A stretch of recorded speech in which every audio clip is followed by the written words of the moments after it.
Are you ready? You put in the time, you got the gear. In fact, everything you carry is designed for a specific purpose to give you maximum advantage. Except your glasses.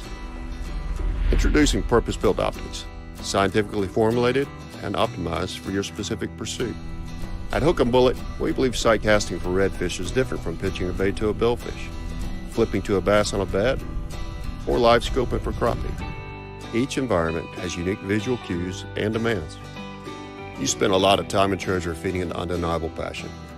Don't take a Snoopy pole to a marlin fight. Make the most of every opportunity.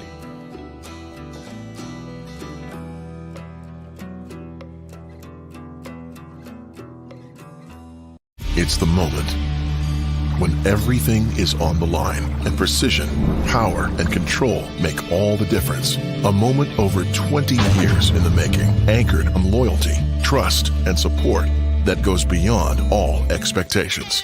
A relentless pursuit of perfection. All born from a revolutionary idea to help you rule the water. Power Pole.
Hey everybody, welcome to the Twisted Cat Outdoors podcast, where we give you information on tournaments, events, everything in the catfishing world, bringing you value, tips and tricks, things that you can do out there on the water. Let's get this show started. I look at this for the Twisted Cat Outdoors 3-fish record. Hey everybody, welcome Monday night, 7 o'clock, and we got another big show for you. What's up, Donald, Uncle Lou? What's up, Anthony? 100-pound blue is incredible. So we got a special guest, Hunter Jones, one of the teammates from the winning champion team out of the Alton Catfish Classic, the 5th annual. So we're going to get him on and hopefully pick his brain on a few things on how they caught that fish and had that 170-plus pound bag, and how he's got to where they're at now, you know, being able to catch a lot of these big fish and cash a lot of checks in these tournaments. So if you have questions, definitely ask in the chat. We'll get them to Hunter and hopefully get some good answers. Hopefully we can pick some good information. Our next event is going to be September 21st, Burlington, Iowa. Then New Madrid, Missouri, October 5th. Savannah, Tennessee, October 12th. Tulsa, Oklahoma, Keystone Lake, October 19th. And then the points are going to go together, and we're going to have an invite only to Helena, Arkansas for a $25,000 plus no entry championship. That will take the top 50 anglers of the season and bring them on over to Helena, Arkansas. What's up, Jerry? Again, so if you have any questions, definitely ask in the chat, whether it's about bait, hooks, anything you want, because we got the one and only Hunter Jones on. So without further ado, let's bring the man in. How we doing, Hunter? Doing all right. How y'all? Good. Well, I appreciate you being on kind of short notice. I know last night late I asked if you'd want to be on, and yeah, so Anytime. coming off a big win, your second Alton Catfish Classic win out of 5. How cool is that? That's pretty cool. I mean, you just never know. I mean, we put a lot of work into them trying to win these tournaments, and I mean, just like this year, we there's only so many times I'm gonna get whooped up on before I go explore like at Missouri River and see if we can figure out how to catch them big fish, because it just seems like if you can catch a lot of guys can come up with one or something like that, but if you can catch a limit on it, you can usually do pretty good. So that's what I told Chris. I said, let's go spend 2 days and see if we can. If not, we'll fall back what we know on the Mississippi. Yeah, I was like we talked about earlier. Alton is kind of like that one area where it's the big city closest to all the confluence. You got the Illinois and Mississippi that come together, and then you have the Mississippi and Missouri. So below Alton, the Missouri dumps in the Mississippi, and then above the Illinois dumps in. And in the last 12 months, I've weighed 300-pound fish in that area. And Jason Jackson, I don't know if you remember that a couple years ago, Jackson, Wolf, and Hassel I think over 225 pounds in 3. That was on the Illinois where the confluence dumps into the Mississippi. So it's that area really is known for giants. And I don't know why it is, but it's a lot of 100-pounders get caught in that area. Yeah. Well, maybe the commercial fishing has something to do with it. I don't think they allow that on the Missouri, do they? No, it is not allowed on the Missouri. So they sure like something about it. So when you guys came up, you'd never fished the Missouri River. You decided you're going to try it out. Kind of give us your initial thoughts. You get on the Missouri River, and you're a little bit smaller than what you're used to. Kind of go on how that all lined out for you. Well, we looked at a little bit of maps beforehand, but really the first day we just kind of done a lot of riding and try to a lot of area and see what stretches that we thought we might we might fish a little bit, and a lot of scanning and stuff like that. And we really didn't see hardly no fish. Honestly, probably 2 or 3 spots all day that we thought was hope fish. But then Friday we went back and clip baits, and we only had Chris had one real deal on clip that held on to it for a long time, and that was the same area I caught the big fish. So when you're clipping baits, and do you hear that echo when I talk? I can't really hear it. Let's see something. It sounds clear on my end.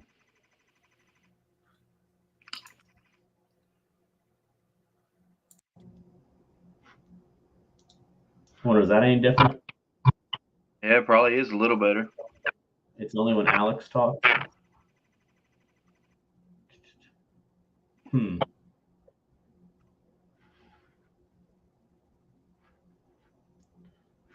I hear the echo on YouTube.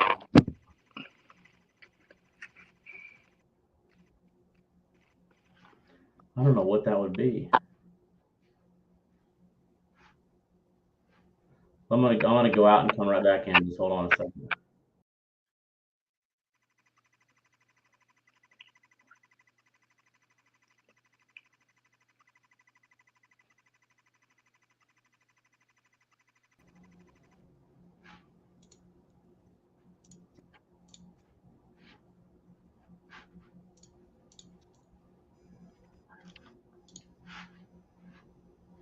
Is that any better? That's weird. It still sounds the same to me. It doesn't matter when I change the mic. I wonder.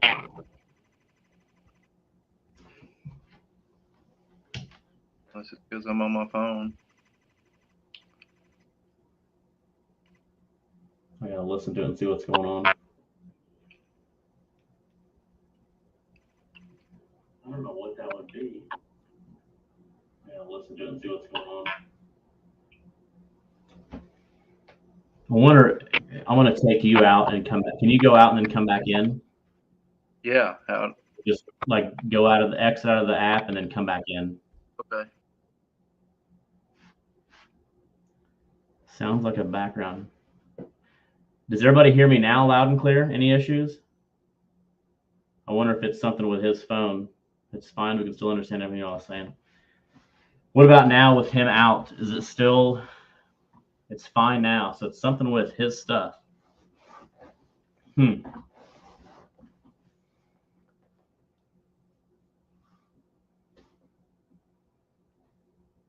All good. What's up, Trey? Hopefully he's not doing that so he can get out and not tell us any of that good info. All right, what about now? It sounds, I mean, ain't no different to me. Is that any better? I don't know what everybody else thinks.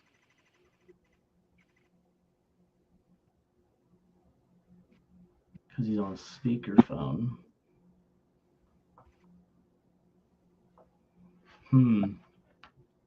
All good. Better. Okay. Well, we're going to roll with it. Sounding better.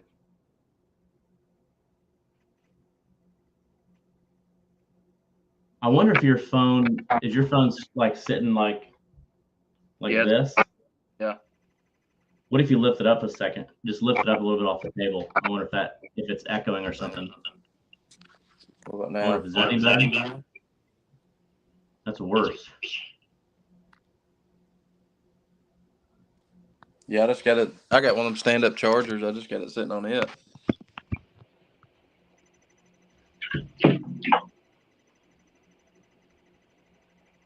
I mean, it sounds clear here, but I guess it's when they talk, or I don't hear you. Yeah, it's when I talk for some reason. But it's coming from you. I don't know why.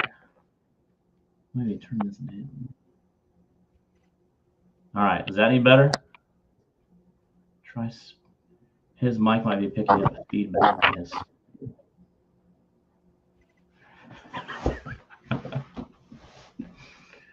Oh my. Maybe turn your volume down just a little bit. What about now? Can you still hear me? Can you hear me? Yeah, just a little bit. How about that? Yeah, I can hear you. Okay, what does it sound like now, everybody? Try spinning around 3 times with your hand on your head. Oh, God. All right, everybody said it's good. So it might just be when you're on speaker, it's kind of going back. So everybody said it's good now. Okay, so here we go. We're getting ready to rock and roll.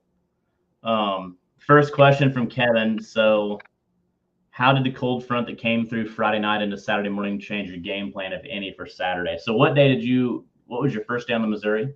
Thursday. So were you concerned about, were you looking at the weather change? Yeah. Coming? Yeah, we was concerned about it. So and that was another thing. We went and we picked out anchor spots just to see. And actually we started out on anchor because we thought we had a place to catch a big fish. So, but then we went to drifting, and the drift bite was just as good. So, we planned on setting still if we had to, but the fish was biting drifting. So, but the big fish come setting still first thing that morning. So why? I've heard a lot of people talk that the big fish are just not biting on the Mississippi, and that's why you guys chose to go to the Missouri. When you were scanning, did you scan some big fish then to make you say, "Hey, this is where we're gonna start"? I see 2 big fish in off of LDOC. Yep. So when you say were you anchored in current? We was spot locked. You didn't actually fill an anchor. You're actually spot locked. Yeah, so spot locked. Yeah. Yeah, it was probably. We was in some current, but it wasn't that bad. So this is my question. Real quick, I gotta throw in. I just want to see. I seen you post early that morning. Let me pull it up here.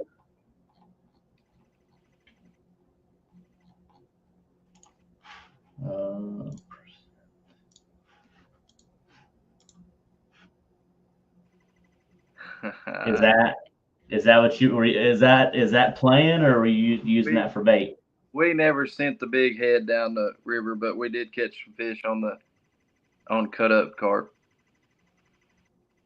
So you're just kind of getting everybody little.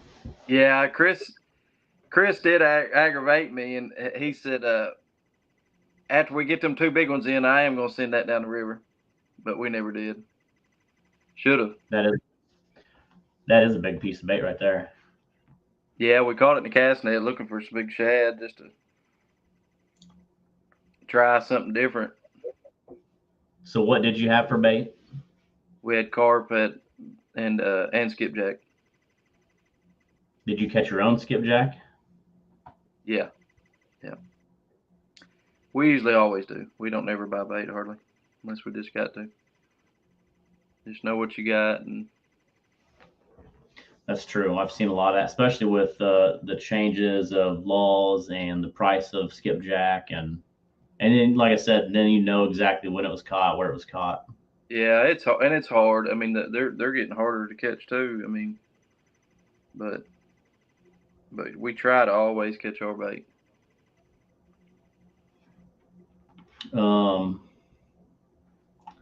Let's see. So you're going there Thursday, you scan some stuff, and then Friday, the weather's going to change on Saturday, but you stick to your game plan. Do you change? Is that why you like to anchor and kind of have you think that maybe that bite's going to be a little slower, so you don't want to get bait moving too fast? Yeah, I just think I think we learned to have I think you need to look ahead to weather out there and have 2 different plans. Luckily, we had a couple spots really close, the 1 anchor spot and a drift spot. So I said, let's run after anchor, and I said, let's run and just see if them fish bite drifting. If they don't, we may go back. Then we'll come right back. And but they was biting drifting too, so we stuck with that, stayed moving. Anchoring's good, right, but it's hard to be right. I mean, if you ain't right, it's. I know, and I've noticed. If you'd seen that podcast with Casey, he had talked about even that the walking baits has kind of changed, where he thinks maybe the fish are even adapting a little bit on that, and that's why he's doing some different techniques now, not just walking bait.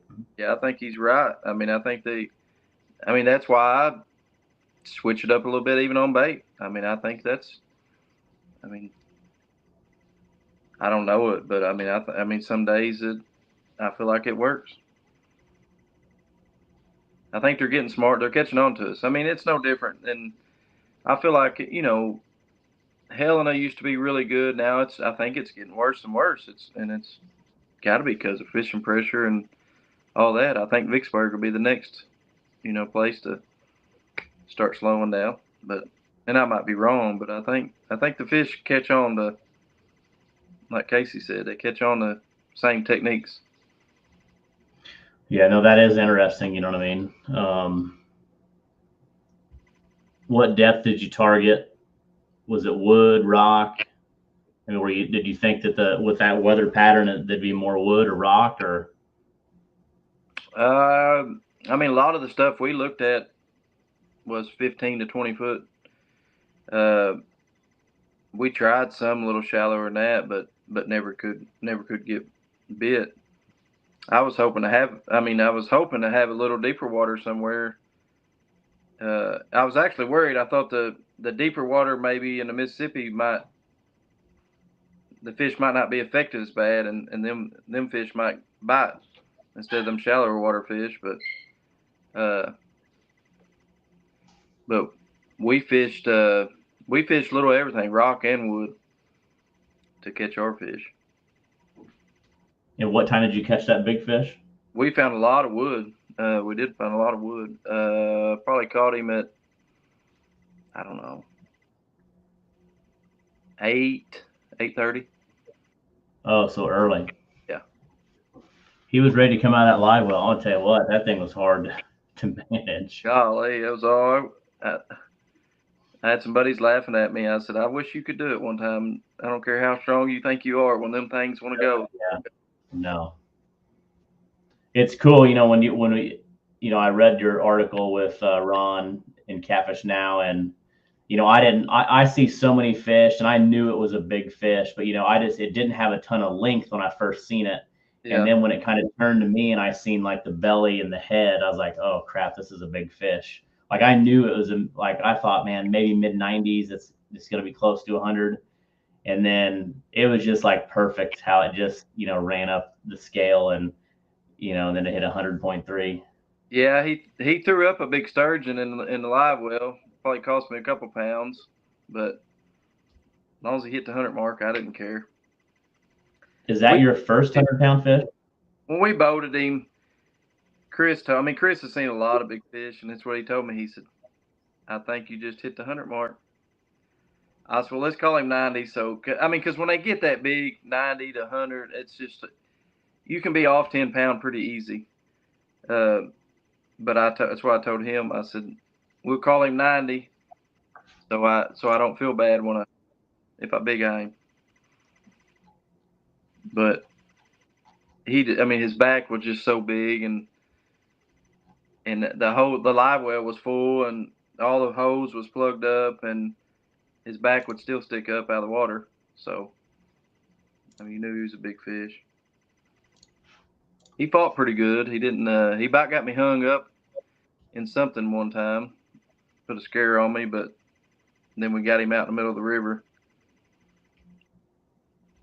So when he hit it, he just absolutely slammed it. Yeah, he went south. He just peeled drag. And time we got all the other poles reeled up, and we went after him, and then he went upriver. Then we got him out in the river.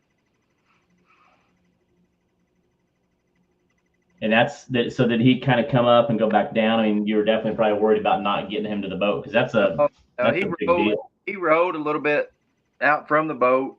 He come up and rode, and I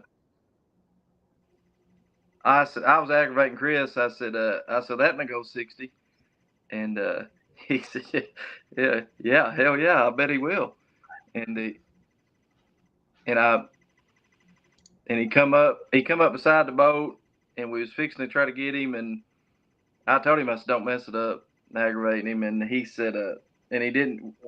We didn't have a good shot at him, so we didn't try it, and then that third time he come up, we got him. So what happened after you catch that fish? Did you stay in that area? Did you make a move? I really didn't stay in that area real long, because I felt like I could go catch. I felt like now I just needed average fish, I was looking for another big one, but I thought if I could go catch, a couple just 30 pounds, something to go with him, I'm in good shape. And I said, let's go check. We had a few other places to anchor. I said, but let's go check the drift bite, and then we'll know we're either right or wrong. But it didn't take long to get bit drifting either. We caught a few 20s, and we struggled a while we had to keep moving, keep finding. We went and fished. And we fished a bunch of spots, 3 or 4 more spots before I caught that other 50. And you were bumping in when you caught that drifting? Yeah. How many miles do you think you covered that tournament day? 25 to 30. So you kind of already had your 4 or 5 spots. Is that what you guys do, is kind of pick your 4 or 5 spots? If you have to, you keep going to the next one? Yeah. I like to have several spots. And there's times you can't. It's hard to find. It's hard to find stuff close together, it seems like. And I kind of felt like that way with the Missouri. I would have liked to if it didn't work out, I mean, I'd like to keep on going just because there's other stuff, but it's so far apart. It's it's a risk. Yeah, it is a risk, especially if especially with the weather change. Yeah. You never know what that can do, especially in a river like that that's pretty shallow. What was the deepest water you've seen on the Missouri? I think I did see a 30-something foot in a little cut in one spot. Yeah, that is a lot different than Yeah. the Mississippi where you're used to fishing. I mean,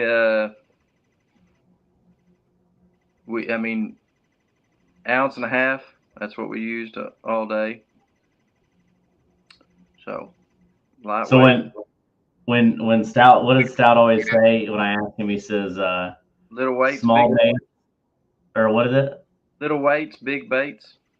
Little weights, big baits, and he gave me that, which I know that he ain't using that. What did he give me? Like an 1/8 ounce sinker or something? Quarter or something.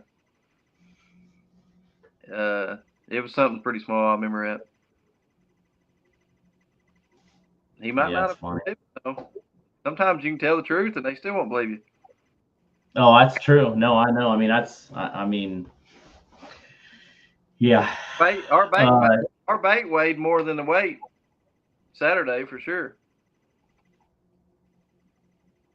So when do you guys use only heads, or what do you use, sides, or what's your go-to on the skipjack?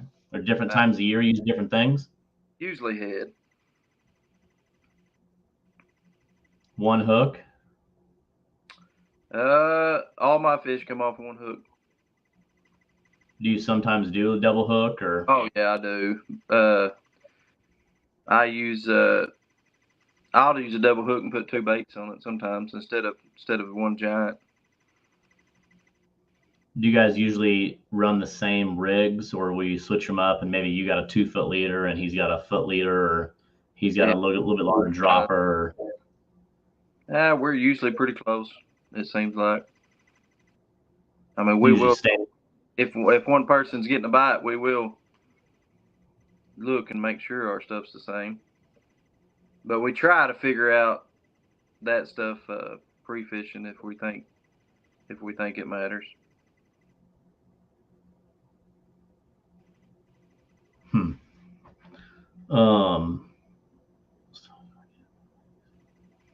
So I'm still so inexperienced I can't comfortably use anything less than a 4-ounce weight for bumping, which you guys have been doing this for a long time, and that once you get that, I've been with a lot of people. I mean, some people just have that natural act and can really walk baits good, and some people stay closer to the boat with big weights. But that's interesting. You guys kind of stay together. Did I ask who runs the boat? Who runs the trolling motor? Chris runs it. He run it all day Saturday, but we both do. We both got remotes. Little stuff like I think that's smart. Yeah. I mean, every little thing, especially like we always talk about is, working together, having a good teammate where, if you catch a fish, I mean, right away, your partner knows what to do. That's a big thing. Yeah. I mean, we don't even have to, I mean, we sync good together. I mean, that's one of the biggest things is having a good teammate. And consistent partner. I mean, I think the tournaments is all about decisions. People ask me forever. I said, sometimes you make the right one, sometimes you make the wrong one. It's all about, you always got a game plan, but you got to make the right decisions. Do you stay? Do you go? Do you, we want them sitting in one place, and we want them fishing 5 or 6 places, and you don't never know.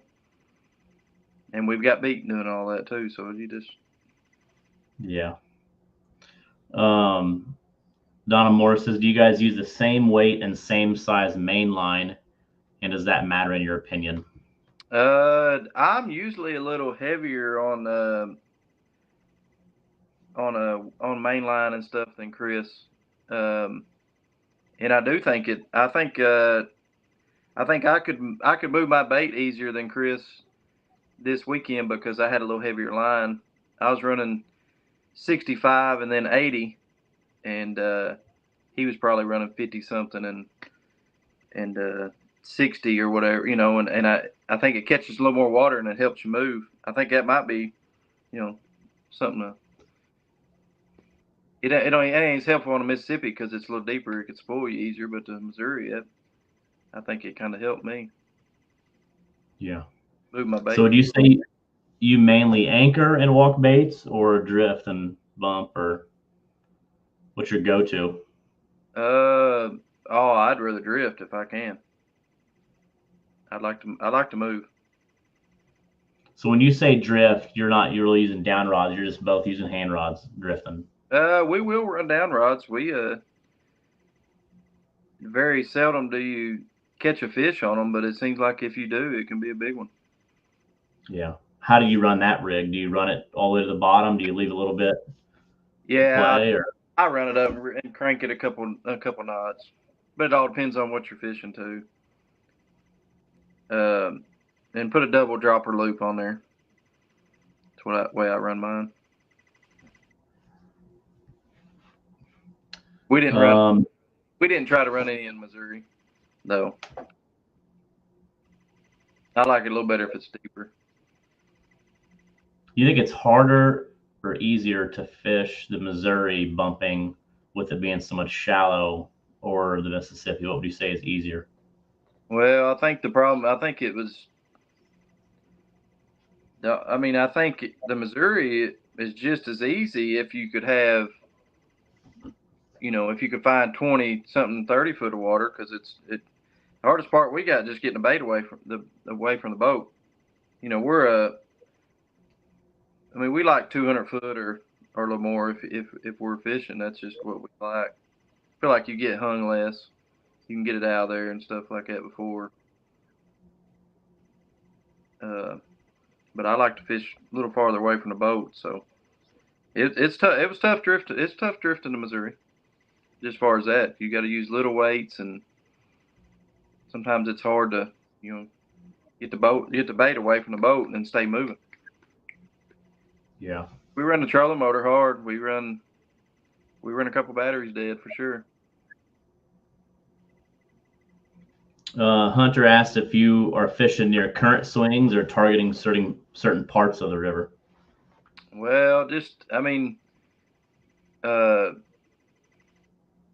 every day's different. I feel like we fished just bends in the river. That's what we try to fish, or sometimes we'll fish dikes too. You'll fish like the current seam off the tip. We caught some fish off Saturday. Will you scan that? And you think scanning scares the fish? Like I've had some people talking recently, even in the upper Missouri, they were saying that they would go down a bank and scan, and it seems like it was scaring those fish. What's your thought of that? Yeah, I don't. Those fish are get used to that, or I don't doubt it one bit. It's so shallow, and I bet I wouldn't doubt it does.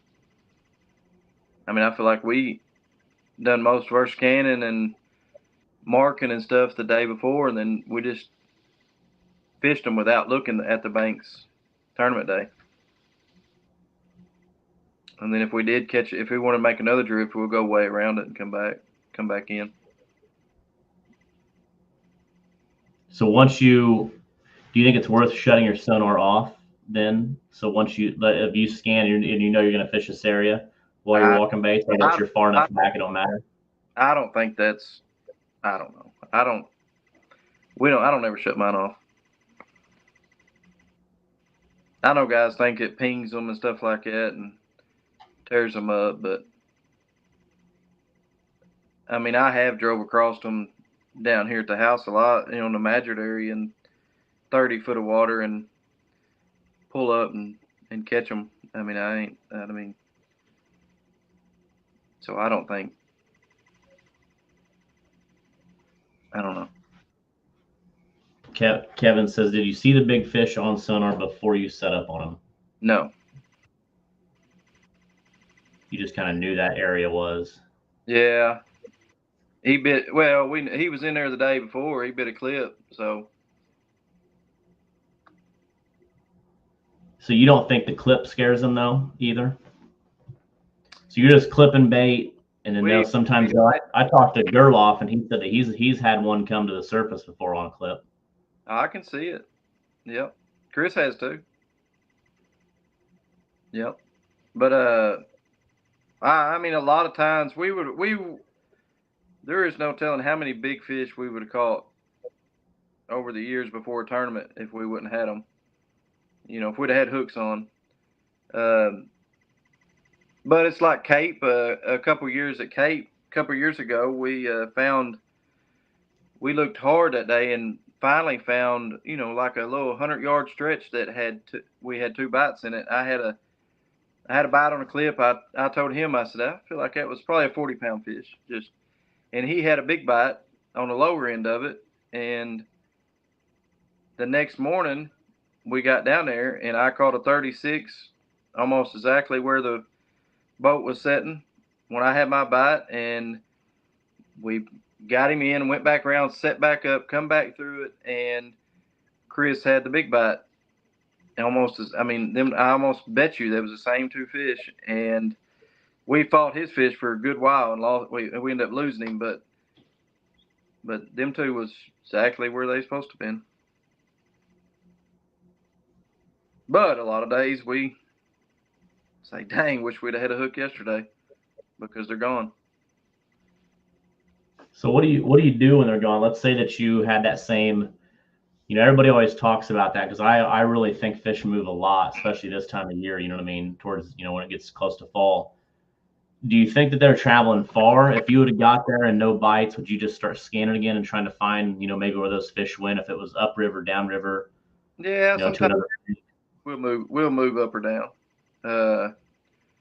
But I just don't get tore up too bad on it. I'll move. I'll go on somewhere else if I got other spots. But you don't. I mean, in a lot of times we don't get the big bites before the tournament. I mean, more than none, you don't. But that's what you go looking for. But we just fish hard and fish long as we can, and a lot of times we can come up with something. But we fish different. Yeah. I mean, you know, it's just, you never know what we'll both fish. We may be sitting behind a dike, or we may be drifting the fastest water we can find.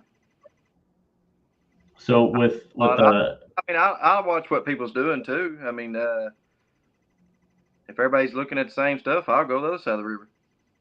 You know. What's your plans for next weekend with the weather, like, you know, with the big rain coming in on Thursday?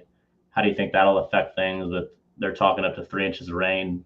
Well, the way the Mississippi bit has been, it can't hurt nothing. It's got only, the bite can't get much worse. It's been pretty bad, but I think sometime this time of year, like when it's been so hot, anything changes in the weather actually makes it better. I mean, you know, like in fronts, sometimes like I said, I think they make them better when the bite's been like that, when it's been pretty bad. Yeah, it'll be interesting. I'm kind of curious to see how that wane will be, you know, in this weekend in Memphis. Well, I mean, I think it'll be down a little bit. I don't think you'll see, but maybe, I mean, I might be wrong, but you got that much water opened up, somebody always finds them. But I think I think it'll be down a little bit myself. I mean, it's one of the toughest months. I mean, I fished a few tournaments, but I didn't even start fishing till July this year, but it's been tough. It's probably been the worst I've seen it on the Mississippi. Usually, if it's, you know, I'm calling below Ohio, where I fish more.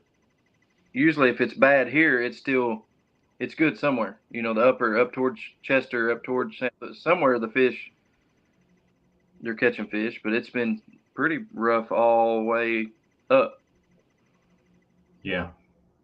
We had a good stretch for the Perryville tournament, which was August 10th. we had a pretty good weigh-in actually. We had, Good fish got caught then. Yeah. but sometimes you hit those days where you can't do nothing wrong, and a lot of people get on some good fish, and that was a really good weigh-in actually. Oh yeah. They caught some big ones. Jordan said it's been bad above St. Louis. Jesse is asking, can you explain a little bit more on drift fishing? So you have quite a few people in here that, they're just getting into the podcast and stuff, and they're learning. So when you say drift fishing, kind of explain what that means compared to, your regular anchor. We just tried to slow our boat down. We go. We're some slow fishermen. We'll go pretty slow, but just cut the current in half, and you need to probably start out with a little bit heavier weight, especially if you haven't done it much, and just free spool. Just hold your thumb on the spool and just ease it down the river. Let the boat just float with you, but you got to slow it down. There's a lot of times I'll keep my remote in my hand all day, and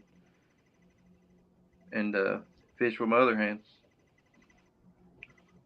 What is your desired speed bumping or drifting? 0.5, 0.8. But I have seen days that I think faster's better, More of like maybe entices a strike bite. Yeah. Kevin said, how do you think the fish relate to different structure based on high or low barometric pressures? Just trying to learn and appreciate any and all feedback. So do you think the high or low barometric pressures change on how they hold the structure? It may. I really don't know. Do you look at barometric pressure? I don't. I just go fishing when I can go fishing and hope for the best. Well, maybe I'm gonna have to quit looking at that because you've done pretty good over the years, I'd have to say. Yeah, they're always gonna bite somewhere. I just feel like you just gonna have to figure them out. Everybody always says they ain't biting. I said, wait till the end of the day. Somebody's gonna show you different. That's why I love tournaments. You can go out fishing tomorrow by yourself in your backyard and not get a bite. But if you put 40 boats out there, somebody's gonna have a hell of a day. That just shows you. And just like I think it's the techniques. It's all. Everybody does something different. I'm bad about it myself. I want to catch them bumping, but a lot of times them guys prove us wrong. Like the dragon. Dragon's getting a big thing. Yeah, there are quite a few dragging this weekend. I know some people, quite a few that are dragging in, above Mel Price, which is a giant area. Usually it's tough to fish throughout the summer. Yeah. Because of pleasure boats, on the weekends. But again, that's a massive weigh-in. When Wolf and them guys a couple years ago weighed in October, in Grafton, and that's a serious bag. Yep. Because you have those fish that'll come up all the way up to my house, and then they'll start to kind of move down. There was just a little tournament here this past weekend. There were some decent blues caught. So we still got some good blues up here biting. So I think that not all, maybe this flood being high for so long has maybe kind of kept more of them up here longer or something. But yeah, I'm ready to go again. I would have went fishing Sunday if I didn't have stuff to do. It's just the way I am. What'd you have to do? Just clean the boat up, get ready for MRM? I took my daughter to the safari park, and done that kind of stuff. Let's see. But that's how I learned. I still don't know it all, but I would get my butt kicked so bad on a Saturday, and I'd say I'm going Sunday to figure out what I did wrong. But it's just time on the water. How did you get started in all this?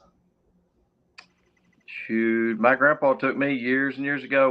We started on the bank, and I'd always see people out and see people come by in the boats, and I thought one day I don't have me a boat, and finally I did, and I had a couple guys used to take me some and show me how to catch skipjack, and we'd go anchor on dikes and caught some good fish, and so finally I got me a boat and started fishing, and I realized, I thought, man, I got to figure out how to drift. These guys are, tearing them up. And once I finally got a trolling motor and was able to move, like, your numbers just double, and caught a lot more fish. But we used to, but even then, I didn't bump. I would run 2 rods out the front of my boat and sit up there. And I didn't even have an iPod then. I would sit up there with a foot control and just kind of let them drag on the bottom, and caught a lot of fish, And then I started bumping a little bit, and then I couldn't get away from it because it was so much more fun. But nothing beats that hand rod. You can't. Yeah, it's hard to beat, But I know, we get beat a lot just because that's the only way that you want to catch them, But I mean, I really think they are catching on to our. I mean, like Casey said, I think you're catching on to our same techniques all the time. Everybody go fishes the same stuff, the same, and it's probably has something to do with it. Yeah, no, I never thought of that until he brought that up, and it was very interesting how he was talking about it. And I mean, just like, deer and all these other animals, I mean, it makes total sense. And, he's been doing it a long time. Yep. But it's hard. It's hard to go set still or something, or try something different, but every now and then it'll work. Yeah. I know some people have done good at MRM with dragging, even in some of them, them big box dikes. Oh, no doubt. Yeah. I mean, I can see how that definitely works. I haven't. But I don't want to go do that. I want to go walk baits. That's right. Yeah. You want to feel him bite. So I don't know, but we'll do whatever. We ain't no telling. I mean, we'll try anything. We've tried a lot of crazy stuff. Will Ash says, do you catch bigger fish moving baits or on anchor? I really think your bigger fish should come on anchor. Yep. It just seems like all of my bigger, not all of them, but a lot of my bigger ones come off anchor. So what is your biggest fish? That 100's my biggest fish now. It was 82. I could never get over the 82. Oh, wow. You crushed it then this weekend. How cool is it to do it at a tournament? Oh, it was pretty cool. I knew I beat it. That's why I was like, dang. But a lot of people are asking the weigh-in lines, what do you got? And I told them 100. I knew we had 160. I just guessed him at 90 because I didn't want to be dumb and say I got 100 in there. But I knew I had a big one that day. I've been with a giant. I've caught, like I said, my buddy, first time I took him last winter and, anchor fishing, he caught a 96, a 40, and a 30. I said, dang, you had a good day. But so when you anchor fish, what is your setup? I use the same 3-way as I use drifting most of the time. Same rods. I use toughest freaking rods. I got his medium heavy rod, and I use it for everything. And no sinker slide? Nope. So pretty much same gear, same setup. Yep. Do you change your dropper length then ever, or is it pretty common? I usually leave it alone. Sometimes I do anchor fishing. I might make some long ones and short ones, something like that. Change it up a little bit just because I got several rods out. But I try to pay attention. It does get bit. Yeah, sometimes, like Tom said, you got to keep it simple. Yep. Well, and that's why I wanted. That's what I want in a rod. I I don't want to have 2 or 3 rods in my boat. I mean, I want to take one rod, and I don't like a split grip because I can't anchor with it. I mean, you can, but it rolls in the rod holder and stuff like that. I want to. I mean, so I just use that. That's why I use that rod. I mean, it's light, but I can feel good with it, and it does good for me. I've been using it the last few years. Yeah, if it ain't broke, don't fix it. Jerry Yep. Oliver. He said he's been fishing since he was. What was it? I'm 60. I was raised bumping. Well, I just, we don't try. I mean, it's. I think you just keep it simple. I don't think you need to do something, all crazy. I'm not a big rattle guy. I'm not a big all that. I'm not saying it don't work, but we just keep it simple. So what's next now? Like, what is it when you get this? I mean, when did you catch the 82? Like, when was that? How long ago was that? I've caught 2 or 3 like 80 to 82s, but it was funny. I actually had an 82 pop up. I told Chris 13 years ago, or 11 or 13 years ago, Saturday. I had one of the biggest fishes I ever caught on Facebook. One of my memories. So what's next? Like, does it feel weird being in the 100-pound club? Yeah, it kind of is, but I don't know. I'm just gonna keep fishing. If I can catch a bigger one, I can. If not, I'm happy with it. Do you think, we always talk about commercial fishing and stuff. I know it's getting pretty bad on the Mississippi in some areas, but if you go back, my 10 years of doing these tournaments, more people are fishing the tournaments. My tournaments have gotten bigger, but the numbers, like the size of fish, have gotten bigger. I mean, I have, in the last 2 to 3 years, I have weighed some absolute giant fish, and especially even this year. But I think it's just because we got the more knowledge and more people's figuring it out. I think if 15 years ago, if you'd had what we have now, there's no telling what you'd have seen too. Because no doubt, back when it used to be better. I mean, there's no doubt, in my opinion. And that's what Casey said too. I think number one is anglers are getting better, a lot better. I mean, this, 10 years ago, I remember going to that first tournament at Columbia Bottoms, and they were all older, guys for the most part. And now there is a lot of younger generation, 20s, the 30-year-olds that are hungry, and they are, they're not just watching stuff on social media and YouTube on how to, and they're out there, day in and day out, just grinding. Yeah, you got more, a lot of competition now.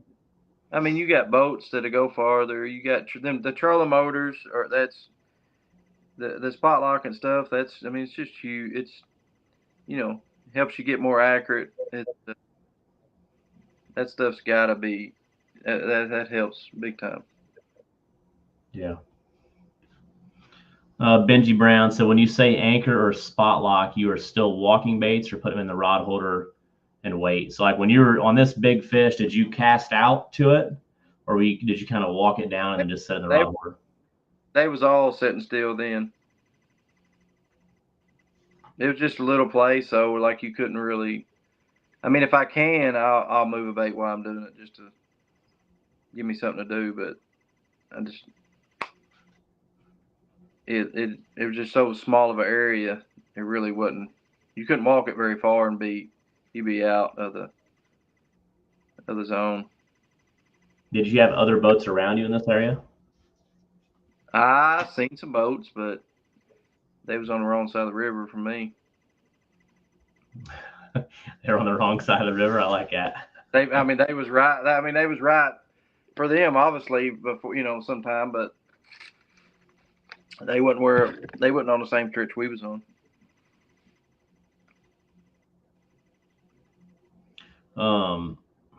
Let's see. What is your favorite place to fish? Like, do you have a favorite stretch of water, like the New Madrid area, or Chester, or Memphis, or Wheeler? Like, what's your favorite place to go fish? I really like fishing above the little Cape area above the confluence. It's just I've done really good. It's just I call it the upper just because it's above the Ohio, but I really like it when it's right. I feel like it's easier for me to find fish, and I catch better fish consistently. What's a place you haven't fished yet that you want to? It's like on your bucket list. I'd like to venture on down south of Vicksburg down that way. How'd you end up in Vicksburg? What'd you finish? Oh, I don't even know what we'd done. We made it to day 2, and then we just I don't even remember what we had. We just struggled. We struggled, and I don't even know if we had 40 pounds, something like that. It was not good. How was pre-fishing for that? It was good. The river fell, and I don't know if it moved the fish or what, but I mean, Chris caught a 30 something. The fish was there. I mean, we felt really good about catching the fish. I mean, really, fish was there, and we went probably not even a minute, and Chris caught a 30 something tournament morning. I said, well, maybe it didn't change them because we was worried about the river falling, and then it was struggle bus. We couldn't figure them out. We went up, out. I mean, we ended up catching 80 something pound and got to day 2, but it was a struggle.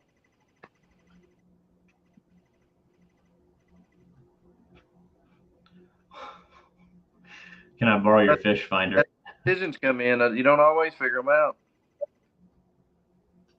So what do you think when the water drops? Do you like to fish a ledge? Do you think it pushes them deep? Do you think? Yeah, I mean, we usually go out with them, but I don't know. I probably do worse on falling rivers than anything. Honestly. That's why I really feel like that's why you've seen the weights on day 2 drop too, because that's what I told Chris. I said once the fall gets down below Vicksburg ways where all these guys fish, a lot of the guys go, and I said it'll change that too, and it did, I think.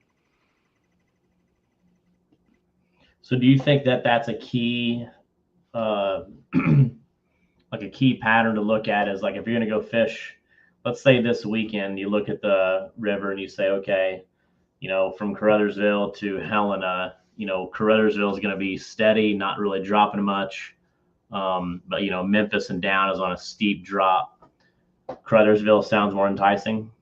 Yeah, I look at that more than I do, fronts or stuff like that. I'd rather have fish a stable river. Because I feel like your pattern, if you find something, it might stay consistent. It might stay true on tournament day. Yeah. 2 years in a row at Vicksburg, it got. I mean, we end up getting 5th or 6th the first year, but we was really on the big fish before that tournament too, and we just didn't catch on fast enough that they was moving on us day by day, and time we adjusted and figured them out, it was too late. So what was causing them to move, and how did you know they were moving? That river fell in too, Friday to Saturday. When you say falling, like how much does it have to fall for you to say that that's going to make a change? Well, a lot of times it's a foot, or something, but sometimes it don't take that much. I feel like the first day, a few of them might stay there, but then they might keep on going. And I don't know where they go. I can't. I mean, maybe they're there and they just don't bite, but we've seen it so many times when the river starts falling or changing. I mean, they'll move. What sonars are you using right now? I got a Lowrance carbon and a Humminbird 10 mega. Nothing I mean, And what do you what's your like go to, like, with all this live scope stuff? Do you think, and do you use 2D side scan, down scan? Like, what's your? I use a little bit of everything, but like riding up there before that tournament, we mainly just side scan. I mean, we So did you do. seen that big fish on side scan? Yeah, I think we've seen a few good fish on side scan, but that big fish, I think we did see him on down scan. There was 2 of them there.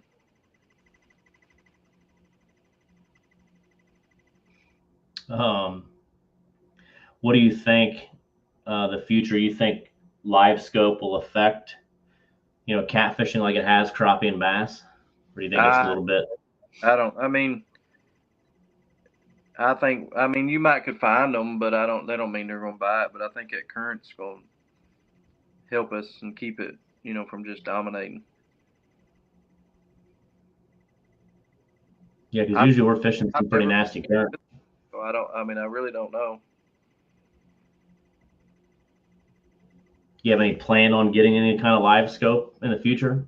I'm thinking about it. My boy's fixing to start bass and stuff like that more, maybe in the high school deal, and I think I'll get it, even if it's just me and him bass fishing. And I'll try it. I mean, I'll try it, but I don't know. For my style fishing, I don't think it'll work. I mean, it really wouldn't help you catch skipjack or anything like that if you're, catching them on the Mississippi, or, I mean, unless you're catching bait, shad or stuff. I mean, I don't know. Yeah, I don't know if it'll help. I mean, I wish I could go with somebody that would show me what it's like out there because it ain't cheap. I mean, there is some reasonable ones now, and I've talked to a few guys. I know they find fish with them, but I don't really plan on. I don't plan on catfishing with one right now, unless I seen it. Somebody, if I can see it, I may. Yeah. But I'm not. It's kind of like the Missouri River thing. You only gonna catch so many big fish, and I'm coming to look. So if I know somebody's got one, I'll have one on my boat. Do you think? Let's see. Somebody that today asked me to send me a text about bait on the Mississippi, like, or Missouri. Do you think some of these fish are following like baits like school bait, or a school of bait that's traveling up or down the river? Do you think that sometimes you'll see some fish doing that, or? I don't know about that. I mean, there's a lot of times out here, if I'm catching bait on a dike, I can catch a catfish on it. So maybe they do. I couldn't tell you how many times I'm catching bait, and I'll catch one, and I'll throw a couple rods out while I'm catching bait, and I'll usually catch a fish. So they probably do travel and eat with it. Yeah, there's some times like in the lower Mississippi that we've been doing really good catching fish in the mornings, and you'll just see a ton of bait, kind of popping around you. Yeah. Yeah, I think and we have too. We've done good. We've seen just life. I mean, fish rolling up. It could be carp, could be something, but it's just life on the water. I mean, so yeah, maybe they do.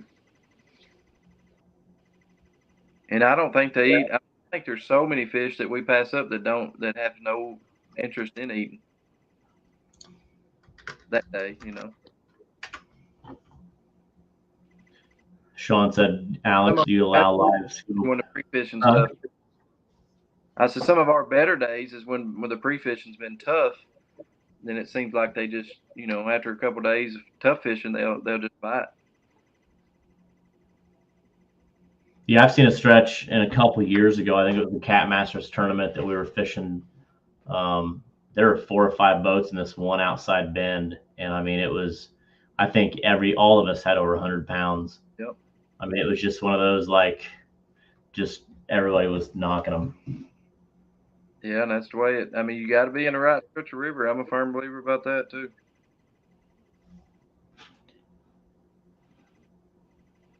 Somebody asked about barge bite. Do you think the barge bite is real?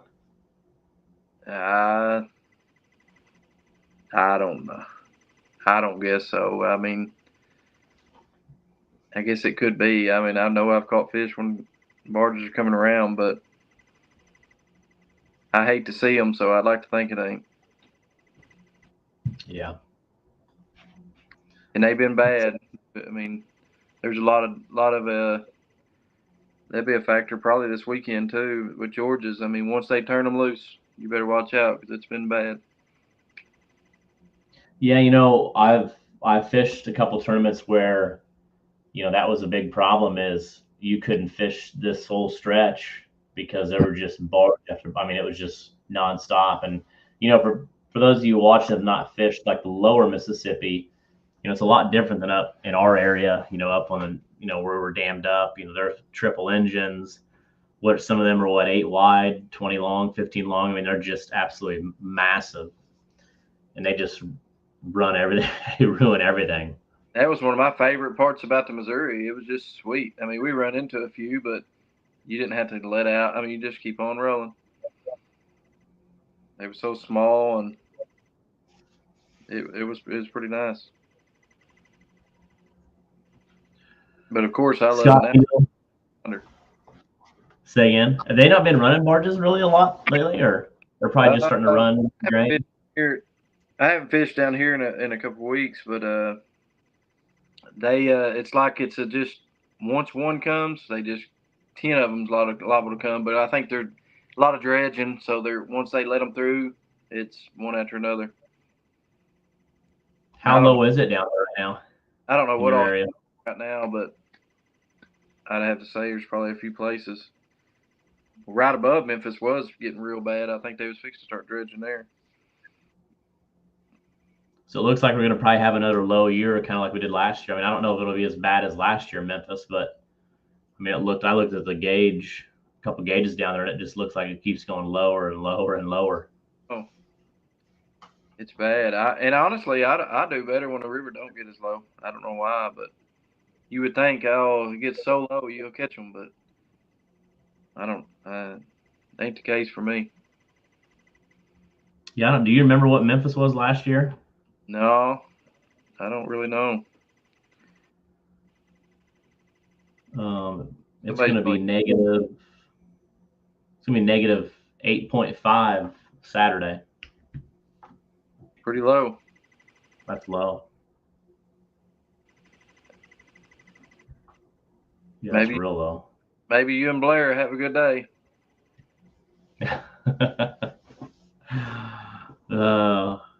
Yeah, Doug Rice had to make a bet. Did you hear his joke? Were you around for that? So Doug, we always call Doug Rice the catfish comedian. So he came up and he said, what do you call somebody that doesn't catch any catfish? A tournament director. So I said, you fishing next weekend? And he said, yeah. And I said, well, let's do 500. Uh-oh. I got a $500 bet with Doug for this tournament. Uh-oh. But I mean, hopefully he does better because we didn't see him in Alton. He went out and fished, and he was a no-show at the weigh-in. So no-show, huh? He's gonna have to do much better than that. I guess you won a little money on side bet at Alton too, so at least it ain't all your money. It can be 400 of your money and 100 from somebody else. Yeah. Nick's asking if you catch a lot of fish behind wing dams bumping, which is probably hard to bump behind wing dams, but unless there's maybe and it's opened up or something, but probably like the side of the current seams. Yeah, just right around. I mean, you do catch them, behind it a little bit, but it's hard to bump and down through there.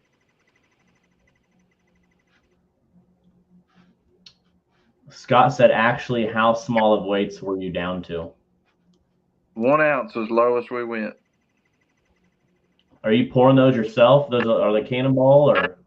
No, just bank. We use all. I mean, I do got some cannonballs, but bank sinkers is all we use usually. I mean, we Is there got, any reason? but yeah, we make a lot of them. What's the biggest you use or like to use? Marketplace. I bought a bunch of sinkers this winter off a couple guys around here that was selling them, but 1 ounce is a small weight. yeah, we was about to go to 3/4 in a couple places. We'll use some small weights. I mean, when you get that small on weight, I mean, a lot of things come into factor on the size of your bait you're using, the size of line. I mean, you're right. Just like you said, 80-pound line carries a lot different than 50 or 65, and everything matters then. Yeah. Yeah, and like I said, my bait would move easier than Chris's Saturday, and it was just because of that bigger line, I think. What does he use, 65 or? I think he's got 50 or so on the braid, and probably 65 on the mono. So why do you think he goes to 50? Just for it to get through the water more? I mean, that's probably all you need if you got drag and you're dripping. True. Catch them, but it holds more line for the lower, when you're fishing deep water. Do you ever use floats to help you get the bait to move more? We played a little bit with that Saturday or Friday before the tournament a couple times, and Chris did. Chris put a float on, and it definitely moved the bait more, I think, but he didn't get bit with it on, so he took it off, and I got bit, so he said I ain't. So he took it back off. Did the big one come off mono? So, I mean, you can explain. You're using braid, and then your leader is a mono. Yeah. So, of course, that breaks first. Yeah, and I usually use a 20-pound sinker line on 3-way swivel. Do you use like a ball chain swivel in there so the bait doesn't get spun up or anything, or just? I used to. I don't anymore. One less knot I don't have to worry about. I had a fish break me off Saturday. It's the first time in a while. About an inch from my swivel there. I don't know what happened, but I mean, pretty quick as soon as he bit. I mean, but must have been a bad spot or fin got it or something. But I was aggravating Chris. I said, I'm gonna come back with 100-pound next time. So that was on your. So what do you use on? You use 80-pound braid, and then what mono? Mine's 65-pound braid and 80-pound mono. 80-pound mono. What kind of mono? What brand? That was Cast King, what I was using. You think color matters? No. I've been using a lot of the Dragon Masters from Brian and them. I got some of that too, the black 80-pound. I've been using it too. So I think it works just as good as anything else. Any advantage to tying with a 3-way over just tying your weight leader to a sinker slider?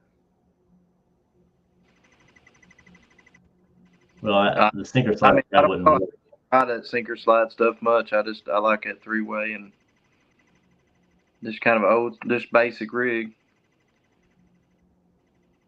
What are you doing? Did you are you keeping that rig that you caught that 100-pounder on? No, I don't even know where it's. I did say something about that when it first happened, but then it was it. Then that was. It's probably. Well, that. I threw a bunch of them. I threw a bunch of them in that bucket. I got a bucket for our trash can. It's probably in it, but who knows? How heavy? Go ahead. And I seen them replicas that guy at Roth or whatever does. He does a great job. That'd been kind of neat to have one of them. Yeah, That is a giant, man. I'm looking at it. I got it on a 27-inch screen right here that I'm looking at. Yeah, It's just. But I didn't have time. I mean, we didn't weigh the fish. We don't. I mean, I got bogas that will weigh the smaller fish and stuff, but we just try to get them in live well fast and let them relax. So I didn't think about measurements and all that. Just the tail on that thing, you know what I mean, is just so big. It was big. I tell you what he did. It really scared me. That's the first time I ever had one do it. He knocked the plug out of the bottom of my boat, of a live well. And I don't know how he got that out, but he sure did. So what was the second big fish? Do you remember? 50? Yeah. And then so you caught the 2 big fish, or did you catch all 3? I caught all 3 we weighed that day. I had the hot hand. Usually it's different, you know. It's weird. I mean, some days that's the way it goes. Some days Chris catches them, some days I catch them, and sometimes we both catch them. Do you have which side of the boat are you guys on? Do you have a certain side that you got to be on and he's got to be on, or? Yeah, we usually fish. I'm on the driver's side and he's on the other side, but sometimes we'll switch up if I'm, if I get my bait out, and if I'm on the current side more or something, he wants to come over here and, you just never know. But most of the time I'll tell him stay on his side. I will say he's good with the net. We always joke about that, but I mean that's an important thing. I mean, do you think you could have caught that fish by yourself in those conditions? It would have been tough. I mean, I think I could have. I had him hooked good in the corner, but I'd hate to know. I mean, I got a really big net too, and I think that's a big thing. I mean, I had Memphis Net and Twine built me a custom loop, the netting for mine, and it's real deep and stuff. And I mean, I caught a fish sometime. Oh well, we caught that 96, me and my buddy, and you just do good to get them in some of them nets. And I thought that's not happening. If I catch a fish that I'm chasing for years, he's going to go in the net. And that 100, that net swallowed that 100 up pretty good. So I thought that's why I got it. It'll get tangled on everything in the boat, but.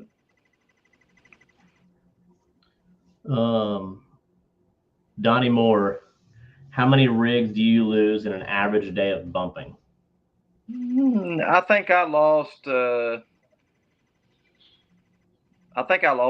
Saturday, but I've seen days where I'll lose everyone I got tied up, and I'm liable to have 30 of them tied up. Oh wow! You do any crimping, or you just knots? Just knots.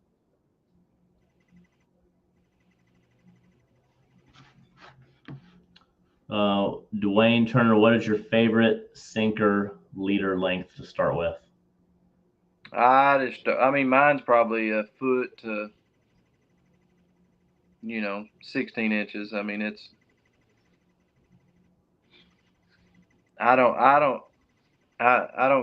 kind of eye my stuff too. I'm not all, it's got to be the same length, same, all that.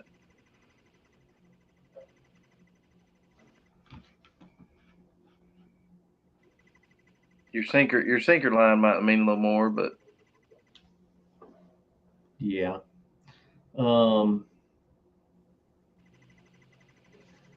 says he's going to go back and process the rest of the images of your fish and put them in a separate folder. So I'll get some more pictures. Like I said, I got quite a few. I uploaded all of them today. I don't know if you've seen them all. Yeah. No, I'd send them my way. I know he's got my arm still tore up where I had a hold of him. Yeah, I mean, this is a good shot here. I mean, that just shows just the jaws on that thing, you know what I mean? He could. I think he could have took that big carp head, no problem. No problem. Oh, absolutely. Yep. He had a big. I should have took a picture of it. He had a big old sturgeon in his mouth that he threw up.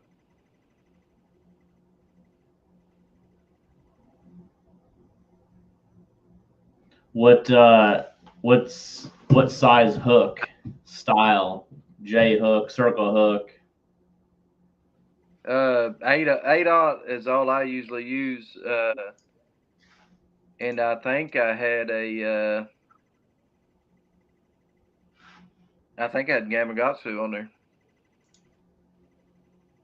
I got some. I got a bunch of hooks. I got a bunch of them ripping lips ones y'all sell. But I got different. I just got a bunch of them tied up, and I really don't remember which one I had. I think it was a. So did you when it came up? Did you know? Okay, that hook is good. Is that kind of a scare sometimes? No, I couldn't tell. He come up just a little ways from the boat the first time, and flopped and went back down, which I hate. I didn't like that. And the next time he just swirled. I mean, we seen him a little bit, but I couldn't tell anyway. Then I was like, golly. I mean, there's only so many chances, we're gonna get. And finally, then he come on back up there, and once Chris got then I seen him hook good in the soft part of the lip. I said, yeah, he would have had it broke me off. He was so, but you don't never know. Yeah, that is just a true giant. That's a really good picture where it's right there. Golly. I mean, he could just he was gonna go where he wanted to anyway. I mean, I was fishing with. I felt like. I mean, decent drag, and when he bit, and he was gone. So how do you set your drag when I mean, you kind of don't get too crazy because you don't want to just. Yeah, I just kind of pull it out with my hand and just see where I'm at.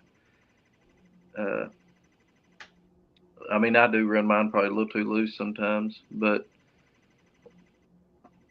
I mean, like Chris's was so tight pre-fishing when either, it could have been that fish or it could have been another one bit, and that fish pulled so much drag, it's unreal. Like he said, I want you to grab this line and see how tight it is.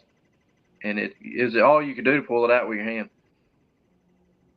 And that fish. That's wild. I mean, 2 years ago or 3 years ago now, I think, Tom, you have to correct me, but Jake Nally and Scott Linton, they weighed 189. Yeah. And that was in practically two fish. The third fish was I think it was like a 4 or 6 pound channel cat. Yeah, I remember that. And that I think it was in the same hole. Dang. And that was that March tournament. I mean, I really believe that March is prime. That beginning of March and September to October, which I think it even gets better in a month from now than it is now. But yeah, I think if you got to move that tournament, let's move it back a little bit instead of earlier. I think so. Yeah, that fish could be 110. Yeah, in a month. I mean, I think that fall is something special a lot of times. It's definitely my favorite time. I like to deer hunt, but November's been good to me. So now do you have a little bit more respect and like the Missouri River, you want to come back? Oh yeah, I mean, I was gonna come back whether it whooped up on me or not, just because I know. I mean, it's proven. There's so many big fish gets caught. It's unreal. But I think it's just hard to put it's hard to put 3 solid fish together, it seems like, on there. Yeah, I know it's always good for like 1 or 2, or it's still any time in a 3 fish limit that you hit that 150, that's an incredible weight.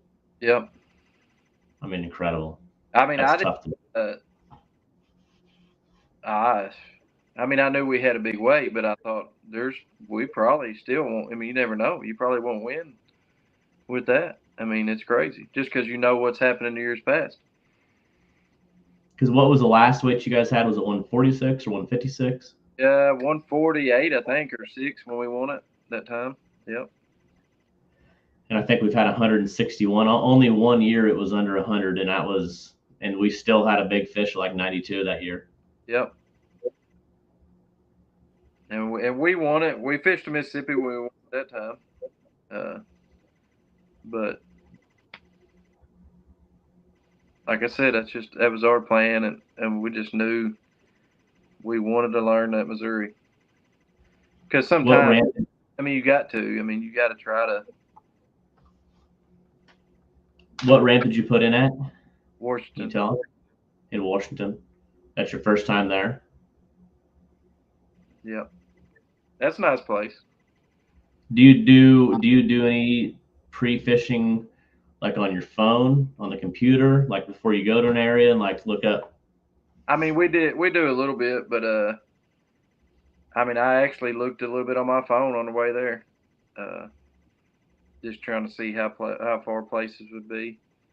But that river, it's a lot of the same stuff. I feel like, like a lot of we were fortunate and found a few areas close together that had fish, but I told Chris, I said, dang, we really need to run like 20, 30 miles in between spots. It looks like, just looking. Yeah, I know you said you went down by the Klondike area and it looked a lot of the same little spots. And yeah, there's just a lot of dikes, so much more than we're used to up this way. There's just so much, there's a lot of dikes, isn't there? The Mississippi does too, but not like the Missouri. Yeah, it's just one after another. And they all, just a lot of L dikes, a lot of dikes. And you're like, dang, there could be fish anywhere. Scott's asking how big a bait were you using? It's hard to pick the right dike. Scott Beadle said, how big a bait did you use on that? Just a regular size skipjack head? It was a pretty good size head. I'm trying to think. Chris will use a bigger bait than I do most of the time. But he a lot of times he'll get the big bite too. But I don't know though. I think using them too. You use too big of baits, and I've lost a lot of fish with great big baits. So I'm more of a medium-sized guy. Try to use them.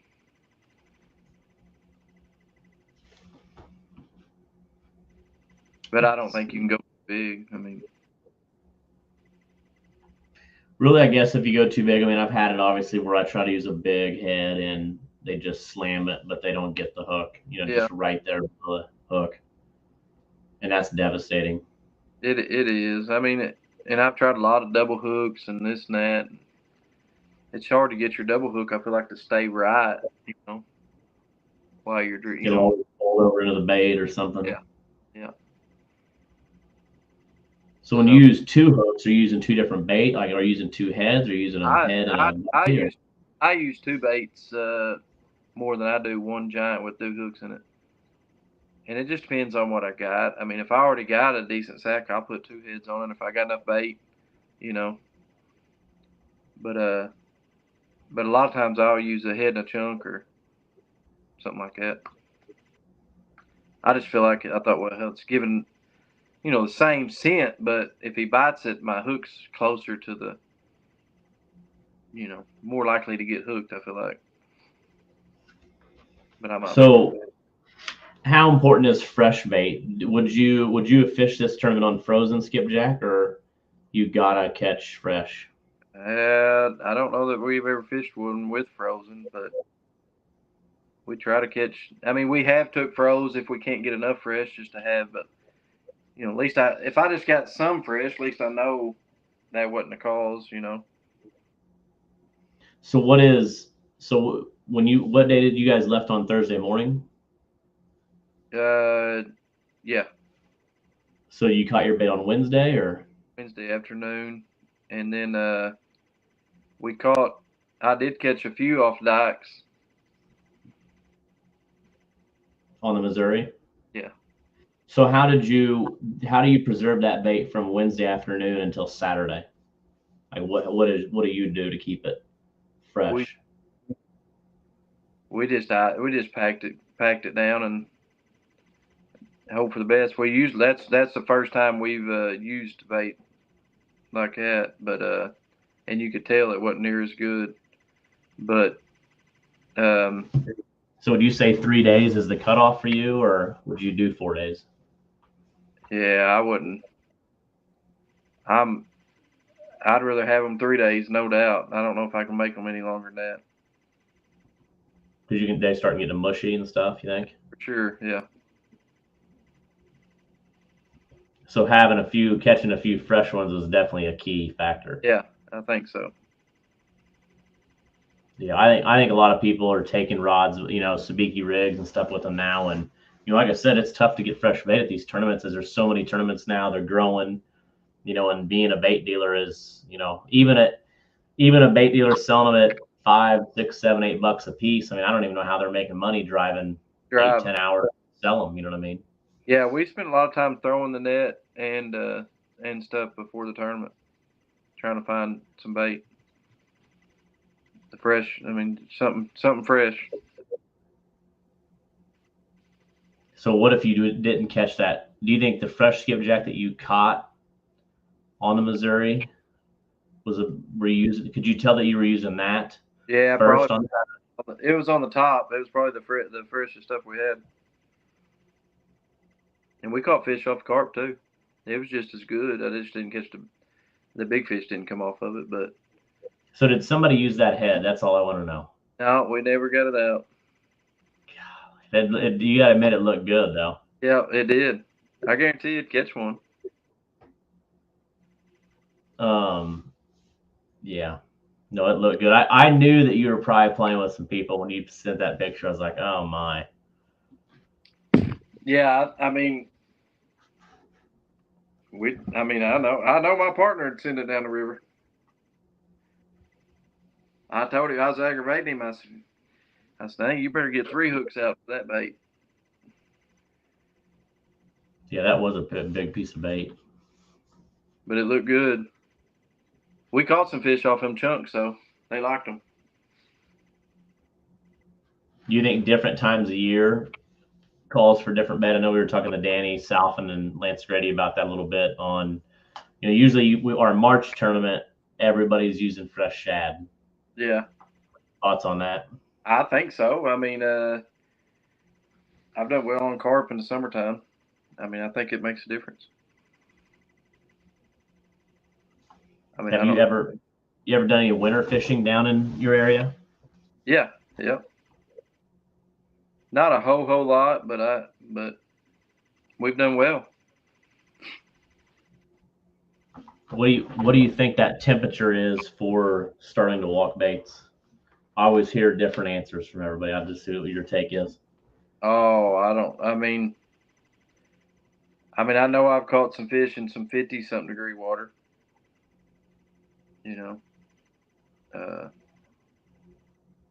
But I think once it gets over that 60 mark, it's pretty good.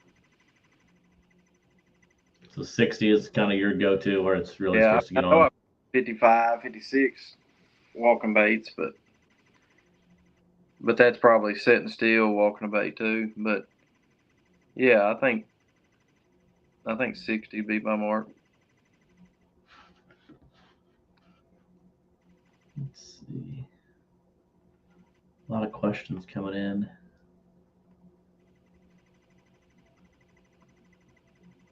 What speed do you bump going downriver? What you said your goal, you kind of like to stay between that 0.5, 0.8. Yeah, it kind of varies too. If I'm pre-fishing, I may go faster if I want to try to cover more water, But I like to fish slow. You lose less stuff. I feel like I'm fishing. And you think that also maybe the bigger fish are coming on going a little bit slower too? Yeah, I think them big fish are lazy. It wasn't lazy on stage, I promise you that. Oh, it don't. When you try to get them out, they sure get you. So what was the first? And I told Chris, I said, these fish would make us look like a fool. There's no doubt. What was the first tournament you ever fished? How long ago did you start getting into the tournament side of things? I thinking around 2013 for me. Back in Ken Freeman's days. Won one at Paducah. I won one at Paducah. Was the first one we ever won. So for those of you watching, he is from East Prairie, Missouri, correct? Yes. Which East Prairie is just pretty much right north of New Madrid. Right around Saxton. You know, I'm like 20 minutes from Saxton over there, 30 minutes. So I'm not too far from the confluence or New Madrid area. What would your home ramp be? That it'd be Hickman, actually, where the ferry is. But halftime you can't use it because the water's low anymore. So what is it? Moores that's up from Hickman? Madrid probably more than anything. Yeah, Moores is New Madrid closer? Yeah.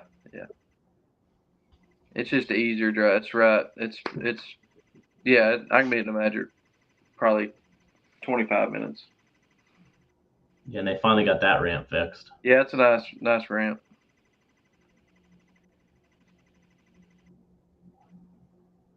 Always look tournament. That your tournament here in a couple of weeks is always a fun one. The city they do pretty good there. They like it, the crowd and stuff. Yeah. Oh yeah, I'm pretty excited about. Which we had a really good crowd. I mean, I was at Vicksburg and that was really awesome. Right. But this is definitely our biggest Alton crowd for sure. That was good. A lot of people really liked that. And I think the tank was a big deal for them kids. Yeah. That they love it, where they can see them fish swim around. Yeah. We have Corey Miller. You've probably seen that. He's done a lot of stuff with us lately with Miller Fisheries out of Arkansas. He does a lot of stuff for Bass Pros and moving fish and all that. And he took the fish back, and he said that they whipped him and his dad when they were putting him back. I bet. But, yeah, no, that tank's nice. Like I've really dialed in kind of, the water, and it's not my tank. It's Brian with Cat Masters or Dragon Master. He brought that tank up to me, which it takes a lot of work. It's a lot of, you can imagine what your live wells look like. Oh, yeah. Putting 10 big fish in there. So right now that tank is still in my driveway, opened up, kind of drying out. Oh man. And it's a black tank, so I put gray tarp in it to kind of, make the fish look a little bit so they don't kind of sink in with that, the black. Yeah. And yeah, I got to hold that big tank around of oxygen and some pumps and salt and all that stuff. And, you really got to have a fire. You can only really use it if you have the fire department fill it up. And then they got to usually fill it up about 24 hours before, to get the chlorine and the sun and all that stuff out of there. So, yeah. Yeah, that's what Sean's question was. What was your thought on the 250 plus people in the crowd? I mean, especially for you, because you didn't really know. You probably thought, well, maybe it's going to be 100, and then boom. Because Liz, so a lot of people don't know. Like a lot of people thought it was 100 even. Yeah. So that the reader we have doesn't show once it hits 100. So she could actually see what it was showing, on the scale. Oh, okay. But I knew I've weighed them so much, like you can kind of tell when that scale starts to go up, and then it hit 99 and it was kind of bouncing. I'm like, oh my. And then it was almost like the crowd pushed it to 100. I mean, it was so loud. So that had to be sweet when that locked. I was like, man, that's awesome. And I knew, I started texting, give you a heads up, so we could pump them up, but I knew that they'd be excited to see that fish.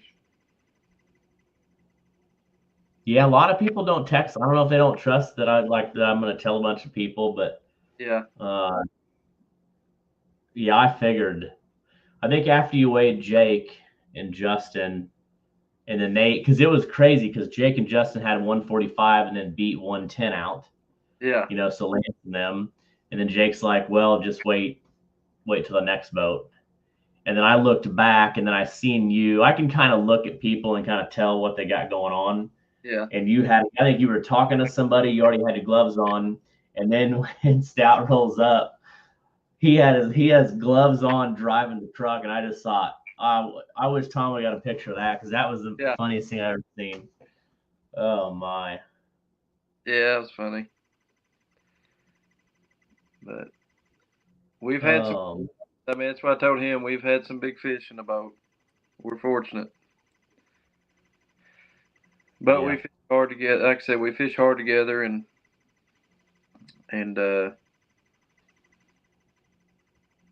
sometimes I can go look or he go look, and we just, that's what I mean. It's hard. It's hard to make the right decisions, but we was torn on what to do. Even Saturday, I mean, and finally I said, let's move, let's go on, and it paid off for that other 50. But because there's times where, I mean, I've in one of those tournaments, no, two. In two of those tournaments, that wasn't the first place. Justin Wolf, when he weighed the 103, I think. Yep. He got second or third.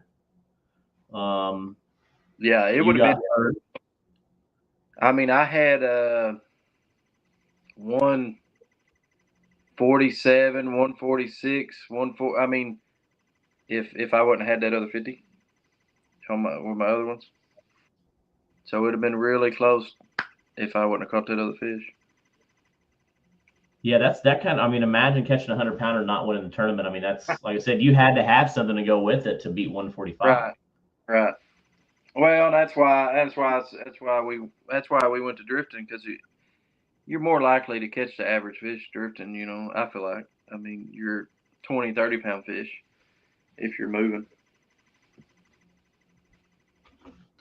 Were you worried about making it to the weigh-in on time?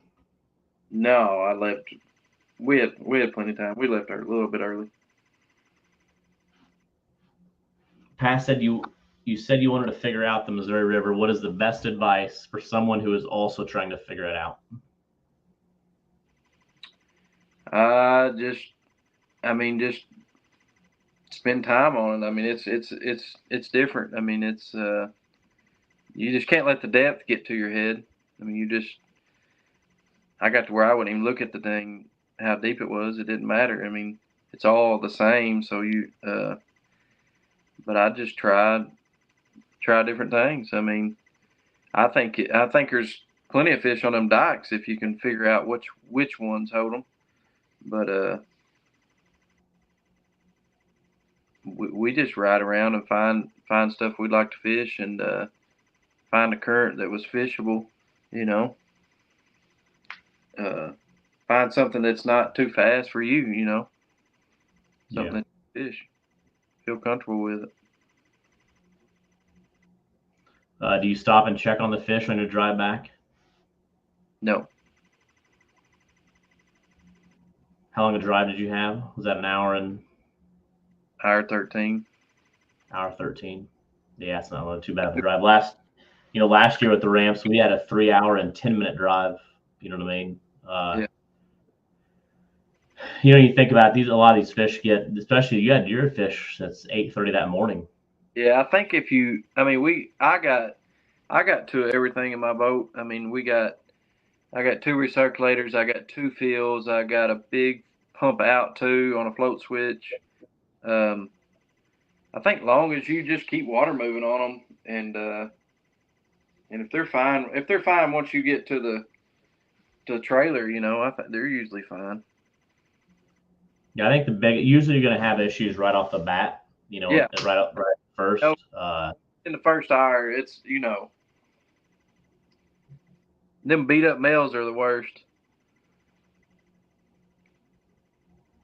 Usually the first hour is going to be your kind of key, and then once after that, I mean, the main thing, oxygen is definitely important.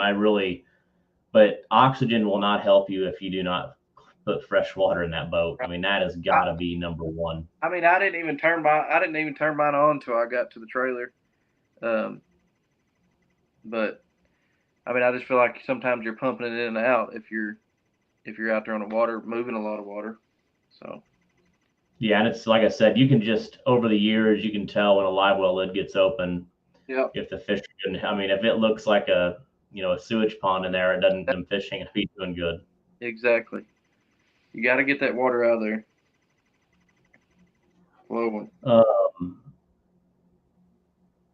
So I guess a question I have real quick. Two more questions before we jump off. One is, I guess, how important is a tournament partner? It's something we've been talking about. A lot of people that are getting into the sport, changing partners and stuff. And if you look at a lot of these tournaments, that a lot of people are starting to get that partner that they stay with. And like we talked about that, whether you're running the trolling motor this second, he's going to get a drink or cutting bait, you guys almost don't even have to talk. You just know. And I think that is so important, having a tournament partner that, maybe he's going to always back the truck in, and you just probably, you guys have done it long enough where everything probably just clicks. Yeah. But, I really think that's huge. I think it's big to find somebody that you just know. I know the Masco brothers same way. They ain't got to think about it. If we're drifting and get a bite on the down rod, it all clicks. He just reeling stuff in, and I don't have to worry about it. I'm not fighting for the remote or whatever. He can, keep everything going.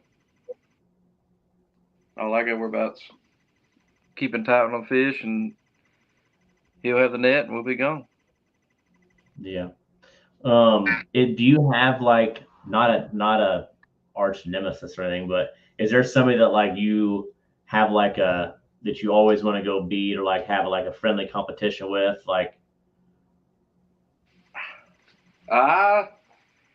Not really. I don't guess. Unless there's somebody talking smack pretty close before the tournament. But no, I just try to beat everybody. I ain't gonna lie. They're all talking with smack, are they? Yeah. I just go to win. And what did go ahead? You can finish. It don't happen it don't happen. People think it does, but I said it don't. I get my butt kicked all the time too. Yeah. What advice would you give somebody that's just getting in? Like I always say, there's a lot to look up to. The sport is still young, but it's growing very fast. Yeah. And the tournament world is kind of where people look when they're getting in. They're seeing what these people are using, how they're catching these fish. It's kind of all over the place. What advice would you be able to give somebody that's just getting in the sport, that's a little intimidated when they go to the Alton Classic and they see these types of anglers that have been doing it 10, 15 years and catching 100-pound fish and don't think they have a chance? Well, anybody's got a chance out there. You just got to go do your thing and do what you're comfortable with. And start small. Start fishing some of them little small tournaments and get your confidence up a little bit, where you can go catch fish. And then move on, gradually move up from there. But anybody can win if you put your bait out there in the Mississippi River or the Missouri. You never know. You liable to win it. Yeah. And like I said, you have this tournament's a $500 entry. Twisted Cat regular is a $300 entry. And then we also do a $100 grassroots. So technically, you can come to one of my tournaments and spend $100 and maybe only fish against one other person, but you can kind of see how you competed against the other 60 boats. Yeah. For $100, and it's all 100% payback. So again, I think the biggest thing is when you go to these events, that Friday night, that camaraderie and hanging out, and you get to meet people and talk to people. And I remember the first tournament I fished against the Massengales, and I was scared to talk to them. And, I finally went up and said hi to Jason, and that just really changed things. And it just takes time to get out there and go fishing and meet people, talk to them. Yeah. Ryan, my biggest is 76. Yeah. I think that's big. And most of the guys that talk to you, just go up there and introduce yourself and I'll try to help anybody out. We've all been there. Yeah. like I said, I mean, one of the best things I did is finally bought me a trolling motor where I could start drifting and try to learn that, because you'll catch more fish. Anchor fishing's really hard. I mean, it's real. It's hard to be right. You know, if you ain't right, you're in for. You could be in for a long day. But I do think the bigger fish come off of it. You know. Well, you played the perfect role then. I mean, you anchor fished on the big fish to start the morning, and then you started moving baits, and I mean, brought in the biggest weight at the Classic ever in 5 years. I mean, that's like I you said, know, that was a good thing. I feel like I would have done it opposite if you knew nobody would fish at one spot. I would have started out drifting and then went to my little spot. But it's just hard. It's like I said, it's about decisions. So I thought, well, we can go over there first and know, at least I'll know. You know, if somebody starts out drifting a bank that you want to drift, don't mean they fished it how you want to fish it.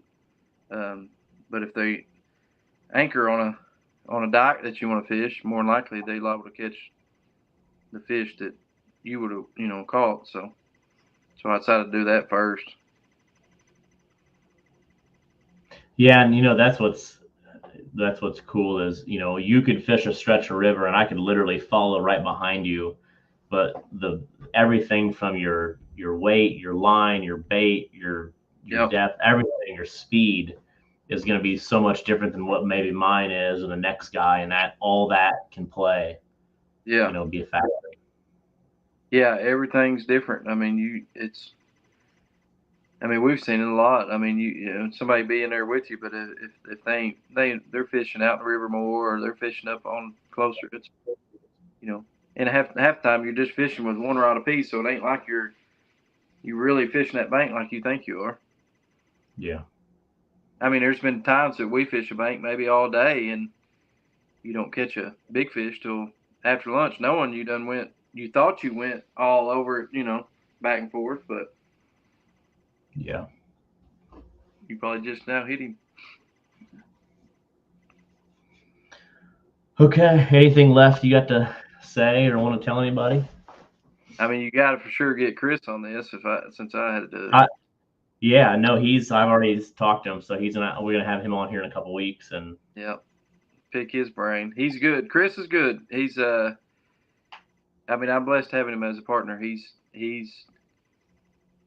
knows how to catch them. Yeah. But you can't and you two together for danger. Down either. I mean, we've won a lot of big tournaments, but you got to just stay confident and keep doing what you're doing, and eventually it'll pay off. Well, it's starting to definitely pay off for you guys. I mean, like I said, you're always, cashing checks, and I got to get it together. I've been wanting to kind of start doing some kind of earnings to kind of see, because really people are starting to not make a living, obviously, but making some, cashing some checks. You know what I mean? Yeah, that's the second. So I've got I fished 5 of them, and I've got 3 top 5s out of Alton. I fished with Mike and Charles, and we got 3rd or 4th one year in it too. So I've been blessed up there, but it's what I was telling Chris. I said, dang, in the last 2 we made $43,000 out of that tournament. Yeah, that's a lot of money. Because we had big fish last time we won it too, but it was only a 60 something. Yeah. The big fish was actually down. I was surprised. I think we had 3rd big fish of the tournament. That was 50 at a 50-pounder. So it was pretty. It might not have looked kind of tough, but it was a little tough. Yeah, I think the one year we had 11 boats over 100 pounds. Yeah. I can't remember what year that was, but it might have been the 1/6 when Jameson won it. Yeah, the fishing was good then. It's right in that area where a lot of transition, a lot of things are happening. You know what I mean? I think 3 weeks from now, this weigh-in is a completely different weigh-in. I think you're right. Yep, you're right at the transition. It's it's what because I was talking with the guy from the Bluff City guy, and that's what he was talking about. Maybe our thoughts on the little. He was kind of disappointed on the 75 boats, but I said, well, don't get yourself beat up. I said, it's just because guys can't take off, or I said, guys are planning for this weekend at Mississippi River Monsters, and they just can't take off 2 weekends in a row or in the rising sun. I said, if it wasn't for that, you'd sold out. He said, well, we may move it earlier or later. I said, well, let's try later. There's just so much. I mean, I had my Jack and Jill. I've been going every weekend almost for a month. I had to make up Perryville, so pretty much since Vicksburg the last weekend of July, this is the first year. I mean, it has been absolutely nuts from Vicksburg to Muscatine to Perryville to St. Joe to Jack and Jill to Alton Classic, and then next weekend's MRM. Rising Sun was this past weekend, so it's a lot of stuff. It's a lot of events. Well, maybe you still feel you know how to catch him Saturday. If Charles puts you on him, tell him you're catching. Oh my! If Charles puts me on him, yeah. That's why I said I asked Charles. I said, "How many classes you got?" I don't know if he can. I don't know if he can shut up long enough to catch fish. I'm sure he talks them into the boat. I give him more time. Yeah. Well, I'm gonna just put a muzzle on him this next couple days. So. When y'all leaving? I got some things. I'm gonna try to leave tomorrow sometime. I got a couple stops on the way down, and I got a buddy also coming to fish with us, Brandon Schatt, that we did it about 6. He was the one that Brandon had the catfish on the back of his head, haircut. Oh, yeah, I remember seeing that sometime or another. So yeah, no, we're hopefully be down there Wednesday and mess around. Like I said, I'm excited. I don't think last tournament I've only fished one tournament this year. Yeah, fishing for freedom. Well, good luck. I'm coming for you and Nooner and Doug. I got to beat. If I beat only one person, it's got to be Doug Rice, because that's going to cost me a lot of money if I don't. Oh yeah, you got to beat him. Who's he fishing with? My boss. Henderson. Oh gosh. They got to have a third. It's not just them two. They don't. Uh-oh. Steve asked if you could fish them. I said, you're booked, so you can't. So it's got to be just those two. They can't bring in some gun with them. So. Well, you got 3. They got the option to get. They're gonna have to have the option to get 3. Yeah, but dealing with Charlie's enough. Okay, so. Tell him you give him Blair. Yeah. Zachary, the closest tournament that I'll have to Alton is going to be New Madrid, October 5th, or Burlington. Nothing too close. I don't know. What's New Madrid from Alton? 2 hours, 3 hours? Yeah, 2.5, 2. Yeah. But it's a good event, because it's like I said, it's their fall festival. Crowd and stuff. The city really likes it. Yeah. All right. Well, if you guys have any questions and we didn't get them answered, like I said, keep asking them. We'll go through. I'm sure you can shoot Hunter a message, and good luck this weekend. I hope you do really good, but just one place behind me. That's fine. And I know Stout's laughing right now. I can see Stout laughing right now. Oh, yeah. I'm ready to get him on here. Yeah, no, I think here in a couple weeks he's going to be on, so that'll be a good one too. Yeah, he said he would. Okay, well, everybody, thanks for hanging out with us tonight. Again, congratulations, Hunter and Chris, on a second win at the Alton Classic, and you guys have been on a roll. And like I said, we hope to see you guys again, and I know you guys will be on top a few more times, just not this weekend, I hope. All right, thank you. All right, well, thank you, and everybody have a good night, and I might be doing some live stuff this weekend when we're down in Memphis, but we'll see you next Monday. Have a good week.